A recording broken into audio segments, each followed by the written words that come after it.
ఎన్నో రకాలుగా మీరు అవకాశవాది రాజకీయాలకి మీరు తెరచారు. నాకేం చెప్పకుండా అవకాశవాది రాజకీయాలకి మీరు తెరచారు.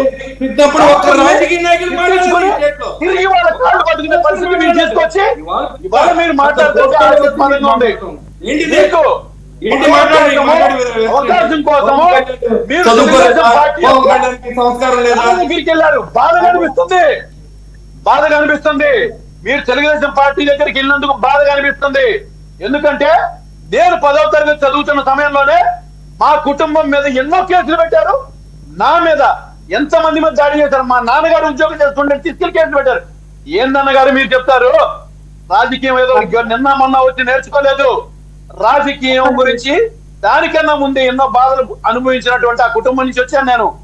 మీరు డబ్బుల గురించి మాట్లాడారు. నేను చెప్తున్నాను చూడండి. ఇదే పవన్ కళ్యాణ్ గారు ఆవిర్భావ సభలో 2018 ఏమన్నారు, లోకేష్ గారు ప్రతిరోజు శాండ్ దాని మీద ₹1 ఆయనకి డైరెక్ట్ ఇన్కమ్ వస్తుంది. ఇది మీకు తెలియదా చంద్రబాబు నాయుడు గారు అని చెప్పని ప్రశ్నించారు మీరు. దాని తర్వాత మీరేం అధికారంలోకి రాలేదే. మరి ఇదే లోకేష్ గారు రోజుకి ₹1 చెప్పని వస్తున్నటువంటి శాండ్ మీద గాని ఇంకా వైన్ మీద గాని మైన్స్ మీద గాని వచ్చే డబ్బుల్ని తిరిగి 2019 నుంచి 24 మధ్యలో ఏమన్నా గవర్నమెంట్ కి పే చేశారా?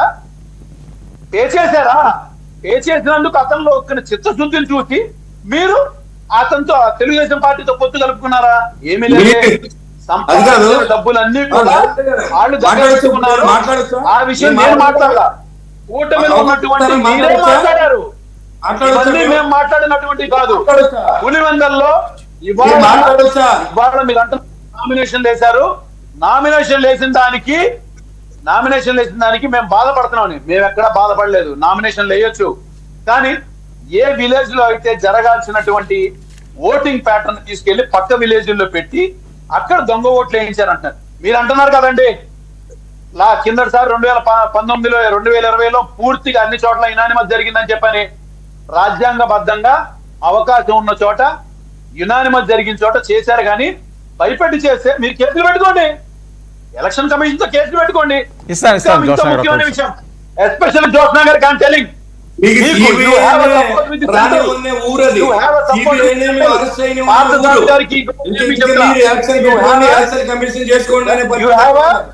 You have a support.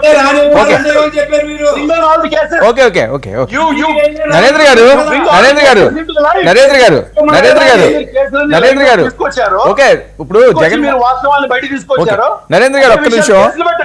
Narendra గారు మీరే మాట్లాడతారు కానీ మీరు ఫైట్ చేసుకోండి. నరేంద్ర మేము రాజ్యాంగబద్ధంగానే కేసులు పెట్టి కాన్స్టిట్యూషన్ ప్రకారంగా మేము ఫైట్ చేస్తాం. ఓకే నరేంద్ర గారు మీరే మాట్లాడతారు కానీ ఇప్పుడు టీడీపీ నుంచి ఒక సవాల్ వస్తున్నది. ఏదైతే జగన్మోహన్ రెడ్డి గారు ప్రజాస్వామ్యం కూని జరిగిందో లేకపోతే ఇంకోటి జరిగిందో, ఈ ఎన్నికలు ఇంత దారుణంగా ఉన్నాయి, అసలు పులివెందులో చాలా అరాచకాలు చేశారని అన్నారు. దానికి కౌంటర్ ఇచ్చారు శ్రీనివాసరెడ్డి గారు. ఒకసారి ఆ బయట ప్లే చేస్తారు, వినండి. ఈ సవాల్ అటు స్వీకరిస్తారా?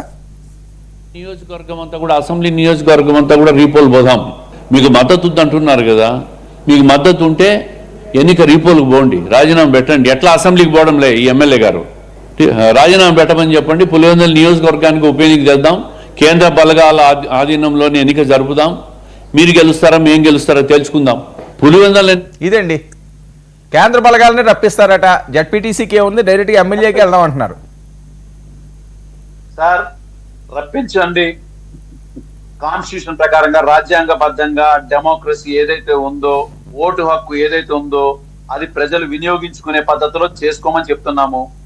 ఇంత దౌర్జన్యంగా చేయొద్దు. ముఖ్యంగా ఏజెంట్లని బయటికి లాక్కొచ్చి మరి బయట ఊరి నుంచి జనాల్ని తీసుకొచ్చి ఏజెంట్లని బయటికి లాక్కొచ్చి తరిమేసేసి పంపించేసినటువంటి వీడియోస్ బహుశా మీరెవరు చూడలేదా? నేను అడుగుతున్నానండి.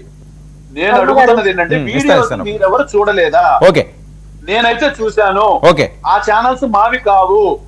ఛానల్స్ సంబంధించింది మీరు అన్నట్టుగా పోని వైఎస్ఆర్ కాంగ్రెస్ పార్టీ ఒక ఛానల్ చూపిస్తుంది.